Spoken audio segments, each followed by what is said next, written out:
የዛሬው ታሪክ ያለፈ ሕይወታችን ምንም ይሁን ምን ኢየሱስ አዲስ ጅምር እንደሚሰጠን ያስታውሰናል።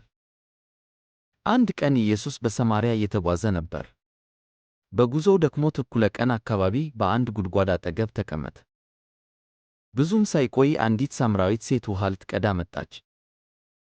በጣም ሞቃታማ በሆነው ሰዓት ብቻዋን መጣች። ምክንያቱም በሥራዋ ታፍር ነበር። በሌሎች ተጠልታ፣ በሌሎች ተፈርዶባት እና በሌሎች ትታማ ስለነበር። ኢየሱስ ተመለከታትና ከውሃ ታጠጪኛለሽ አላት። እሷም ተገረመች። አይሁዶች ከሳምራውያን ጋር አይነጋገሩም ነበርና። ወንዶች ሴቶችን እንደዚህ አያወሩም። ነገር ግን ኢየሱስ እያንዳንዱ ስህተቶቿን ቢያውቅም አልነቀፋትም ነበር። ሲነጋገሩ ኢየሱስ ሕይወቷን፣ ሕመሟን፣ የተሰበረ ግንኙነቷን እና ያለፉትን ስህተቶቿን እንደሚያውቅ በእርጋታ ገለጸላት። ከመኮነን ይልቅ ከዚህ የሚበልጥ ነገር አቀረበላት።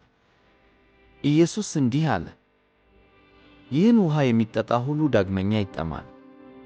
እኔ የምሰጠውን ውሃ የሚጠጣ ግን ፈጽሞ አይጠማም። በዚያ ቅጽበት ሴትየዋ ከአንድ ሰው ጋር ብቻ እየተነጋገረች እንዳልሆነች ተገነዘበች። ከመሲሁ ፊት ቆማ ነበር።